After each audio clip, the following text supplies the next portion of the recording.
মুন্সিগঞ্জের সিরাজদি খানের রাজানগরে সরকারের খাদ্য বান্ধব কর্মসূচির কার্ড নবায়ন ও ডাটাবেস তৈরি বাবদ অর্থ আদায়ের অভিযোগ উঠেছে এক নারী ইউপি সদস্যের বিরুদ্ধে।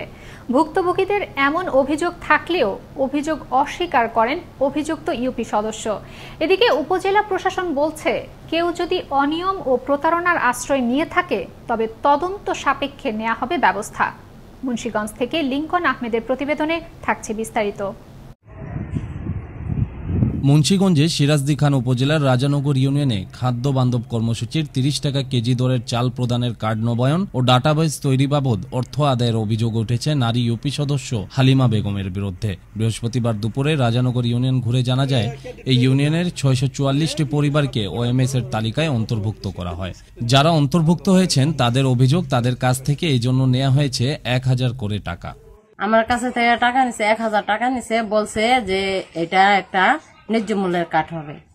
এরপরে আমি বলছি যে ন্যায্য মূল্যের কাঠ, আমি তো ভাবছি ৩০ পরিবার হলেও একটা চলে, এই টাকাটা নেওয়া তো চলে না।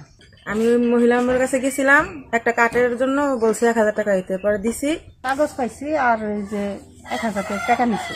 এদিকে অভিযুক্ত নারী ইউপি সদস্য হালিমা বেগমের মুখোমুখি হয়ে এই বিষয়ে জানতে চাইলে টাকা নেয়ার অভিযোগ অস্বীকার করেন তিনি, আর জানান কাজ করতে গিয়ে রাত হয়ে যাওয়াতে উপকারভোগীরাই তাকে কিছু টাকা দিয়েছে। না, আমি এভাবে টাকা নিই নেই, কারোর কাছ থেকে টাকা নিই নেই। আমাদের যে অনেক রাত হয়ে যাতে ওনারাই আমাদেরকে সাথে সাথে কিছু দিছে, একটু যে আপা খান আইসা পড়তে চাই, রাত হয়ে গেছে, কারেন্ট গেছে গা, যার কারণে বা আপা যান না, আমাদের ছবিটা তুলে দিয়ে যান, বসেন। আমি আবার একাও খাই নেই, ওনাদের নিয়েই খাইছি। কথা হয় রাজানগর ইউনিয়নের ইউপি সচিব গোলাম ফারুকের সঙ্গে। তিনি জানান, অভিযোগ পেলে জানানো হয় ঊর্ধ্বতন কর্তৃপক্ষের কাছে। সরকারিভাবে কোনো ফি নেওয়ার, কোনো ভুক্তভোগীদের জন্য নেওয়ার কোনো নির্দেশনা নাই। যদি কেউ নিয়ে থাকে, আমাদের কাছে কোনো কমপ্লেন আসলে তাদের বিরুদ্ধে ঊর্ধ্বতন কর্তৃপক্ষকে জানানো হবে।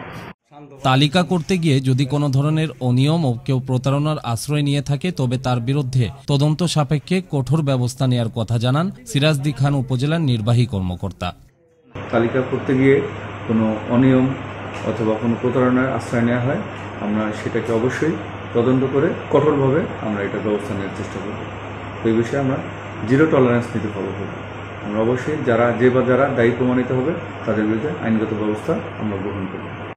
খাদ্যবান্ধব কর্মসূচি সরকারের একটি মহৎ উদ্যোগ। এমন উদ্যোগকে কেউ যেন ব্যক্তি স্বার্থে ব্যবহার করতে না পারে, সেজন্য প্রশাসন ও সচেতন মহলকে রাখতে হবে আরও সজাগ দৃষ্টি। ইমরান খান, আনন্দ টিভি, ন্যাশনাল ডেস্ক।